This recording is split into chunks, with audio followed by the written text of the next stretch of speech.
বহুতে সুধিছিলা এতিয়া তোমালোকৰ কাউন্সেলিঙৰ ৰিজাল্ট কেতিয়া দিব এখন তোমালোকৰ বিডিচিৰ পৰা নটিচ আহিছে সেই নটিচখনত তোমালোকৰ 28 আৰু 29 তাৰিখে হৈছে আৰু তোমালোকৰ 28 29 তাৰিখে দিব বুলি কৈছিল যেতিয়া তথা তোমালোকৰ 25 26 27 তাৰিখ কেইদিনতে ৰিজাল্ট দিব লাগে আৰু সেইখন কলেজত যেহেতু তেতিয়া পৰা এডমিশ্যন আছে গতিকে প্ৰত্যেকখন কলেজৰ কাৰণে সিমানটো সময়তে প্ৰায় এডমিশ্যন হৈ যাব সেই হিচাপতে 25 26ত তোমালোকৰ ৰিজাল্ট দি দিব লাগে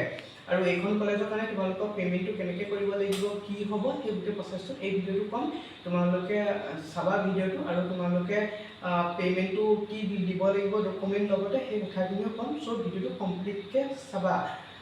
দিয়া ভিডিঅ'টো ষ্টাৰ্ট কৰোঁ আৰু যদি তোমালোকে যদি চেনেলটো ছাবস্ক্ৰাইব কৰা চেনেলটো ছাবস্ক্ৰাইব কৰি থবা কিয়নো তোমালোকৰ বেলেগ বেলেগ কলেজৰ কাৰণে চব কলেজৰ কাৰণে কি ডকুমেণ্ট লাগিব চব ব্ৰাঞ্চৰ কাৰণে সব বস্তু ইয়াতে মই ভিডিঅ' দি যাম যেতিয়া তোমালোকৰ তাৰ পৰা নটিচ আহিব আৰু এটা অভাৰঅল মই ইয়াৰ পিছতে ভিডিঅ' বনাম প্ৰত্যেকখন কলেজৰ কাৰণে কিমানখিনি ডকুমেণ্ট নিব লাগিব ডকুমেণ্ট ভেৰিফিকেশ্যন কি লাগিব সব বস্তু দি এটা কৰিম ঠিক আছে বাৰু ভিডিঅ' ষ্টাৰ্ট কৰোঁ তোমালোকক প্ৰত্যেকখন ইঞ্জিনিয়াৰিং কলেজৰ কাৰণে বেলেগকৈ দিব পাৰে এইখন তোমালোকৰ BBC তথা বিনেশ্বৰ ব্ৰহ্ম ইঞ্জিনিয়াৰিং কলেজৰ কাৰণে এখন নটিচ দিছে এই নটিচখনৰ মতে তোমাৰ লোকৰ 29 আৰু 30 জুলাই তাৰিখে এডমিশ্যন ষ্টাৰ্ট হ'ব কৈছে তথা তোমালোকৰ ইয়াতে গম পোৱা গৈছে যে 27 তাৰিখ বা 28 তাৰিখে তোমালোকৰ ৰিজাল্ট দিব নহ'লে বা 26 তাৰিখ তেনেকুৱাতে ৰিজাল্ট দিব পাৰে এইখন এনেকৈ দিছে যেতিয়া প্ৰত্যেকখন কলেজৰ কাৰণে তেনেকুৱা ওচৰে পাজৰে হ'ব বাকীখিনি কলেজৰ কাৰণে যেতিয়া দিয়ে হয় আমাৰ হোৱাটছআপ গ্ৰুপত নহ'লে মই ভিডিঅ'ৰ দ্বাৰা এনেকৈ দিয়ে দিম ইয়াত তোমালোকৰ কি হিচাপে পে'মেণ্ট কৰিব লাগিব কেনেকৈ কি কৰিব লাগিব চাওঁ আহাচোন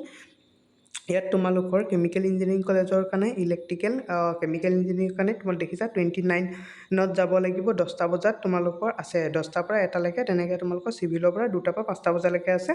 এইটো ডেটটো তোমালোকৰ 29 দিছে আৰু তোমালোকৰ ইলেক্ট্ৰিকেল আৰু মেকানিকেলৰ কাৰণে দেখিছা 10টা বজাৰ পৰা আৰু 2টা বজালৈকে আছে তথা তোমালোকৰ 30 জুলাইত কৈছে দেন তোমালোকৰ যদি ইয়াত candidate R ask two bring the following বিলো মেনশ্যন অৰিজিনেল ডকুমেণ্ট তোমালোকৰ মই আগত কৈছিলোঁ ডকুমেণ্টৰ কাৰণে অৰিজিনেল ডকুমেণ্টখিনি লাগিব লগতে তোমালোকৰ সেইখিনি প্ৰিণ্টটো লৈ যাবা ফটোকপি লৈ যাবা যেন তোমালোকৰ সেম ডকুমেণ্টখিনি তেনেকৈ লৈ যাবা এইখিনি অৰিজিনেলখিনি ডকুমেণ্ট ভেৰিফিকেশ্যন কৰি থকা পিছত দেন তোমালোকৰ সেইখিনি আকৌ যিখিনি ফটোকপি সেইখিনি তাত থৈ দিব দেন আৰু নিজৰ ফটো লৈ যাবা সেইখিনি বস্তু কৈছে আৰু তোমালোকৰ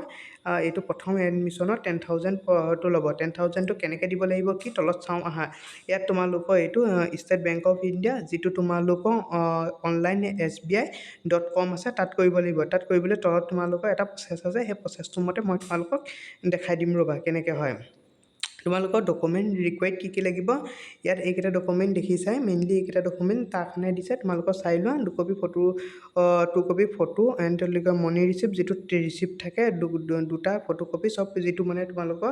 ৰিচিপ্ট মনি ৰিচিপ্ট SBI তাত পইচা দিয়াৰ পিছত যি ৰিচিপ্ট পাবা তাৰ ৰিচিপ্টটো কথা হৈছে প্ৰিণ্ট দ্য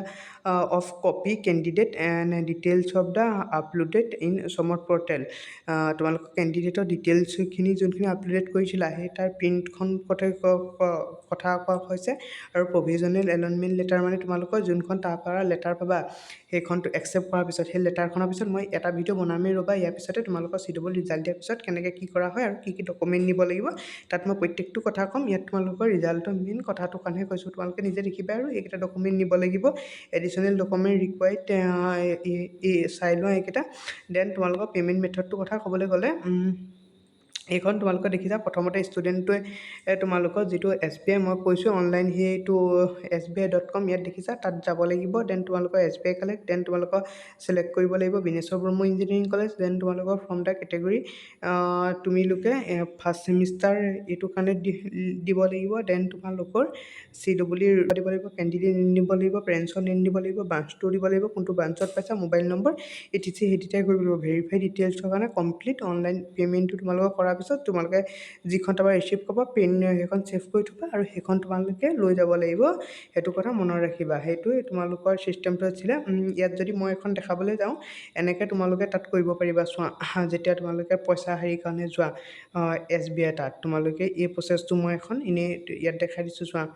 ইয়াত তোমালোকৰ এনেকৈ আছে তোমালোকৰ ইয়াত category roll number candidate name এই বস্তুটো পোৱাৰ পিছত লাষ্টত পইচা দিবলৈ আহিব 10,000টো দেন লাষ্টত এখন ৰিচিপ্ট পাবা সেই ৰিচিপ্টখন লৈ যাবা তেতিয়া তোমালোকৰ হৈ যাব আৰু মই এইটো জাষ্ট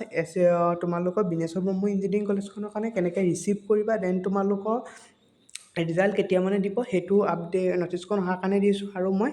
প্ৰত্যেকখন কলেজৰ কাৰণে ৰিজাল্ট দিয়াৰ পিছত কি কৰিব লাগিব, কি কি ডকুমেণ্ট চব বস্তু কৰি এটা ভিডিঅ' আহি আছে, এইটোত গোটেইখিনি বস্তু দি দিম।